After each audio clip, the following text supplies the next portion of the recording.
Hello बच्चों, कैसे हो आप सब। तो आज की क्लास में हम क्लास 4th की जो हमारी ईवीएस की बुक है उसका एक नया चैप्टर करने वाले हैं। Chapter number 6, happy and healthy living. मतलब खुशी से कैसे रह सकते हो, अच्छे से मतलब तंदुरुस्त कैसे रह सकते हो। ऐसा नहीं है अगर आपको खुश रहना है या मज़े में रहना है तो आप बीमारी से पड़े रहोगे। जैसे 4 दिन बीमार हो गए फिर ठीक हो गए, फिर बीमार हो गए फिर ठीक हो गए, ऐसे नहीं। आपको हमेशा हैप्पी कैसे रहना है, खुश कैसे रहना है, ठीक है। तो उससे रिलेटेड ये चैप्टर होने वाला है। Now all of us happy at different times and for different reasons. What do you feel happy for? What are your answers in the bubble given below? देखो, आप कब खुश होते हो। कुछ बच्चे होते हैं जो स्टोरी बुक्स पढ़ के खुश हो जाते हैं, कुछ बच्चे होते हैं जो खाना खा के खुश हो जाते हैं, कुछ होते हैं जो घूम के खुश होते हैं, कुछ होते हैं जो गेम खेल के खुश होते हैं। तो आप किस तरीके से खुश होते हो। पहले तो आप ये जो 2 बबल्स यहाँ पर आपको दिख रहे हैं, first one is this and second one is this, ठीक है। तो इसमें आपको लिखना है। तो एक ये जो बच्चा ये कहता है व्हेन आई प्ले गेम्स, ठीक है। मैं लिख सकती हूँ व्हेन आई ईट, मतलब जब मैं खाता हूँ तब मैं खुश होता हूँ। इसमें लिखा है when I eat my favourite food, ये भी हो सकता है। अच्छा, मैं यहाँ लिख सकता हूँ व्हेन आई शॉप, मैं शॉपिंग करता हूँ जब खुश होता हूँ, ठीक है। तो वो सारी चीज़ें हम यहाँ पर लिख सकते हैं। We feel happy on various occasions, such as when we are eating our favorite food. We enjoy eating food items made from different grains, pulses, vegetable, etc. हम जब भी अपना अच्छा खाना खाते हैं, फेवरेट फूड खाते हैं, तब हम बहुत खुश होते हैं। कोई भी दाल हो गई, कोई भी पाव भाजी हो गई, छोले भटूरे हो गए, सांभर डोसा हो गया, ये सब जब हम खाते हैं तो हम बहुत खुश रहते हैं, ठीक है। Now activity number 1। तो अब यहाँ पर देखो, आपको 2 लाइन्स में फूड आइटम्स दे रखे हैं और कुछ इंग्रेडिएंट्स दे रखे हैं, आपको इनको मैच करना है। तो देखो, सबसे ऊपर हमें चावल दिख रहे हैं ये कुछ, तो चावल जो है वो इधर मैच हो जाएंगे इसके साथ, ठीक है। अब चावल के अंदर आप और भी कुछ क्या डालना चाहते हो वो सारी चीज़ें आप यहाँ पे लिख सकते हो। जैसे मटर जो है वो इसी के अंदर चली जाएगी, पर हम इस वाले उपमा में ले लेते हैं ये मटर, ठीक है। चलो, उसके बाद हमारे पास ये जो है ये कुछ पकौड़े टाइप लग रहे हैं, खैर इसको 2 मिनट बाद देखते हैं। फिर यहाँ पर जो है चपाती है, तो चपाती जो है वो ग्रेन्स के साथ मैच होएंगी, ठीक है। उसके बाद इधर सब्जी बनी हुई है, तो सब्जी को आप आलू के साथ मैच कर दो और मटर के साथ मैच कर दो, ठीक है। ये अब हमारे पास कुछ मूंगफली टाइप दिख रही है, तो आई गेस मूंगफली को ही रोस्ट कर रखा होगा यहाँ पर, ठीक है। और उसके बाद यहाँ पर हमारे पास ये भी चपाती है, तो चपाती ये शायद इडली है, ये वाली जो है ना ये इडली है, और ये वाली चपाती है, तो इसको ग्रेन्स के साथ मैच कर दो। ये सैंडविच है, तो सैंडविच से जुड़ा हुआ कुछ और होना चाहिए, ठीक है। और यहाँ पर ये स्वीट पोटैटो है। बेसिकली ज़रूरी नहीं है सब कुछ एक के साथ मैच, मतलब सब कुछ अलग अलग मैच हो, एक दूसरे के साथ आप मैच कर सकते हो, एक को 2 के साथ भी मैच कर सकते हो। यहाँ पर ये वाली सारी चीज़ें आ सकती हैं, ठीक है। चलो, the journey of the grains. अब जो ग्रेन्स है वो कैसे बनते हैं। It is interesting to know how each food item reaches us. Let us look at the journey of a rice or wheat grain which forms a part of our diet. The following picture shows the journey. हमें पता होना चाहिए कि कोई भी चीज़ हमारे पास कैसे पहुंचती है। तो अब यहाँ पर अब जो आप पिक्चर्स देखोगे उसमें राइस के बारे में बात करी गई है और गेहूं के बारे में बात करी गई है जो आप तक पहुँचते हैं, ठीक है। देखो, सबसे पहली पिक्चर में ये जो फार्मर है, फार्मर होता है जो हमारे पास खेतों में काम करता है, किसान। तो ये कुछ बीज डाल रहा है, उसके बाद वो फसल उग जाती है। ये यहाँ पे स्केयर क्रो लगा है ताकि कोई भी चिड़िया विड़िया आके फसल को खा ना जाए, ठीक है। उसके बाद पानी दिया जाता है और धूप आती है, तो धूप का पूरा रोल होता है। अच्छा, 1 मिनट, सॉरी, फसल तो बाद में उगेगी। तो सबसे फर्स्ट फोटो हमारे पास, सबसे पहले बीज डाले गए हैं, उस बीज के बाद उसमें पानी वानी डाला गया है, सनलाइट वगैरह दी गई है। उसके बाद बारिश हो जाएगी तो वो और अच्छे से ग्रो कर जाएगी फसल, ठीक है। उसके बाद गाय वहाँ पर आएगी, कुछ मतलब गाय से रिलेटेड, जैसे आप वो बोलते हो ना खाद, फर्टिलाइजर्स जिसको आप बोलते हो, वो सारी चीज़ें आएंगी यहाँ पर।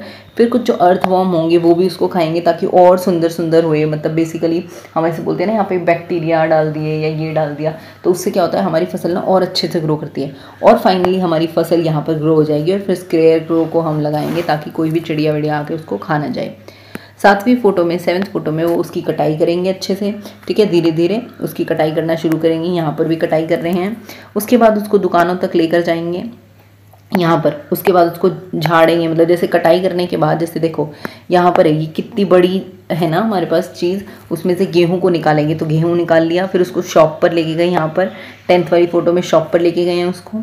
शॉप पर ले जाने के बाद घर पे लेके गए ताकि उसका खाना बनाया जाए, और 12th वाली फ़ोटो में उसको खाना खाया गया है। ठीक है, तो कितना काम किया है उसने। सबसे पहले वो वहाँ पर गया और उसने बीज डाले, फिर पानी वानी दिया, फिर धूप आई, फिर फर्टिलाइजर्स को यूज़ किया, फिर उसके बाद चींटियों ने उसको थोड़ा बहुत खाया, जो अर्थ वॉर्म्स वगैरह होते हैं उन्होंने खाया, खाद वाद मिलाया उसने। ठीक है, और फिर उसने उसकी कटाई करी, फिर कटाई करने के बाद उसको और अच्छे से छाना, उसमें से गेहूँ अलग किए, और गेहूँ सब अलग करने के बाद खाना बनाया, और फिर उसके बाद उसने खाया।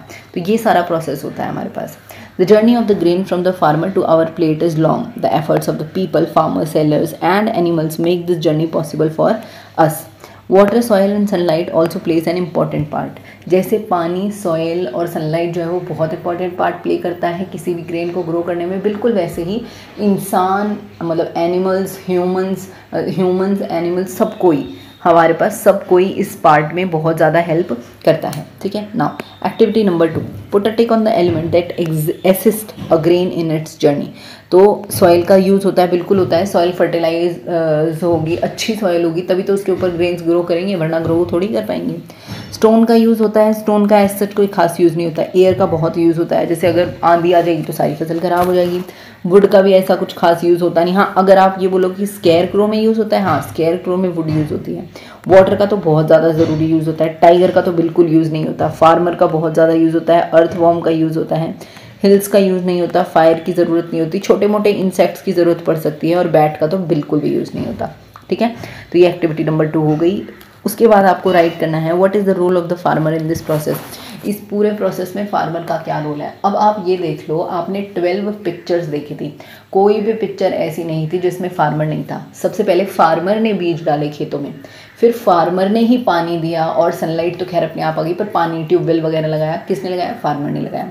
उसके बाद वहाँ पर गायों को लेके आया ताकि उसको खाद वाद दे दिया जाए। ठीक है, उसके बाद उसके अंदर मतलब और भी छोटे मोटे कीड़े वीड़े जो थे वो भी किसने, फार्मर ने इधर उधर लाए होंगे। छोटे मोटे अगर धरती के नीचे होंगे वो तो ठीक है, लेकिन थोड़े बहुत इधर उधर से फार्मर ने लेके आया होगा। बेसिकली फार्मर का बहुत ज़्यादा इंपॉर्टेंट रोल होता है, लेकिन ऐसा नहीं है कि सिर्फ फार्मर का रोल होता है, और भी बहुत चीज़ों का रोल होता है। आपको ना आंसर्स, अच्छे से आंसर्स आपको PDF में मिल जाएंगे, जो कि डिस्क्रिप्शन बॉक्स में लिंक होगा। List out the missing elements in the table above. ऊपर वाले टेबल में कौन से मिसिंग एलिमेंट्स थे, तो एक बार ज़रा देख लेते हैं कि कौन सा छूट गया। सॉइल है, एयर है, वाटर, सनलाइट नहीं है यहाँ पर। ठीक है, यहाँ पर एनिमल्स की बात नहीं करी गई, वो यहाँ पर आ सकता है। तो सॉइल का क्या यूज़ होता है, अगर सॉइल फर्टाइल होगी तो हमारे पास बहुत अच्छे से काम हो जाएगा, अगर फर्टाइल नहीं होगी तो काम नहीं हो पाएगा। वाटर का बहुत ज़्यादा यूज़ होता है। वाटर जो है वो पानी, it hydrates, it helps in growing plants. It provides them water to drink। मतलब अगर जैसे वो खाएंगे पिएंगे जब तो बढ़ते हैं ना, हमें हमारी मम्मियाँ बोलती है ना, अच्छा खाओगे पियोगे तभी तो ठीक रहोगे। तो उसी तरीके से प्लांट्स को पानी मिलता रहेगा, भोजन मिलता रहेगा, फूड मिलता रहेगा, तभी तो वो अच्छे से ग्रो कर पाएंगे ना। उसके बाद फार्मर का रोल आपको पता ही है, हर जगह पे फार्मर ही सबसे आगे हुआ है कि फार्मर ने पहले खाद डाली, फिर बीज डाले, फिर सनलाइट आई, फिर पानी दिया, फिर कटाई करी, फिर उसको मार्केट में लेके गया, उसको सेल किया, बेचा, फिर उसके बाद घर आने के बाद उसकी वाइफ ने और उसने मिलकर खाना बनाया, और ये सारी चीज़ें। कैटल का यूज़ होता है। कैटल जो है वो खाद बनाने में बहुत ज़्यादा यूज़ होती है, मैन्योर बनाने में यूज़ होती है, फर्टिलाइज़ करने में यूज़ होती है। उसके बाद शॉपकीपर जो है वो सेल करता है उस चीज़ को, मोल भाव करता है, दाम लगाता है। फैमिली मेम्बर्स जो है वो अच्छे से खाते पीते हैं, और जो अच्छा आप याद रखना हमेशा कि इतनी मेहनत होती है और फिर भी हम खाना झूठा छोड़ते हैं। तो बच्चे ये बहुत गलत बात है कि आपको खाना अच्छे से खाना चाहिए। उसके बाद किसी और का यूज़ होता है, तो हाँ सनलाइट का, वाटर का, सॉइल का, इन सब का यूज़ होता है। तो अब आप ये बताओ कि थैंक यू किसको करना चाहोगे। तो सबसे पहले आप थैंक यू फार्मर्स को करना चाहोगे। ठीक है, उसके बाद कैटल को कर दोगे आप थैंक यू। ठीक है, थैंक यू नेचर में सॉइल, वाटर सब आ गए यहाँ पर। ठीक है, उसके बाद थैंक यू पेरेंट्स को करेंगे हम। ठीक है, उसके बाद थैंक यू हम शॉपकीपर को करेंगे, और ये सब कुछ जिसकी वजह से हो रहा है उसको भी तो थैंक यू करना है। थैंक यू गॉड होगा। ठीक है, थैंक यू फॉर लाइफ, इस लाइफ के लिए थैंक यू हम बोलेंगे। और हम किसको थैंक यू बोल सकते हैं, thank you to yourself, आप भी अच्छे से काम करो, अच्छे से रहो। ठीक ठीक है। तो सबको आप थैंक यू बोलोगे, ग्रैटिट्यूड शो करोगे, ठीक है। Next, when we remember all the contributors with love and gratitude, we feel the importance of each grain and we enjoy the taste.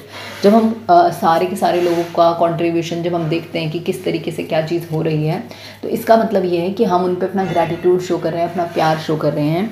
तो उससे क्या होता है कि हम उस ग्रेन को बहुत अच्छे से खाते हैं और बहुत एंजॉय करके खाते हैं, बहुत मज़े से खाते हैं, ठीक है। Do you know in India we have different cultural practices and festivals where we show gratitude to Mother Nature for the food we eat. These include Makar Sankranti, Akshaya Tritiya, Raja Utsav, Onam, Lohri and other festivals. आपको पता है कि India में बहुत सारे ऐसे festivals हैं जहाँ पर हम इसको अपनी धरती को, मदर नेचर को हम क्या करते हैं, थैंक यू बोलते हैं। किस किस फेस्टिवल की हेल्प से ये जो फेस्टिवल्स होते हैं ये थैंक यू बोलने के लिए किए जाते हैं, जैसे कि मकर संक्रांति हो गया, अक्षय तृतीया हो गया, ओनम हो गया, लोहरी होगी और भी अदर फेस्टिवल्स होते हैं, ठीक है। तो इस चैप्टर को हम रखते हैं यहीं तक आज की क्लास में, बाकी हम करेंगे अगली वाली क्लास में। तब तक चैनल को ऐसे ही प्यार देते रहना, लाइक शेयर सब्सक्राइब करते रहना मेरे प्यारे बच्चों। Bye bye.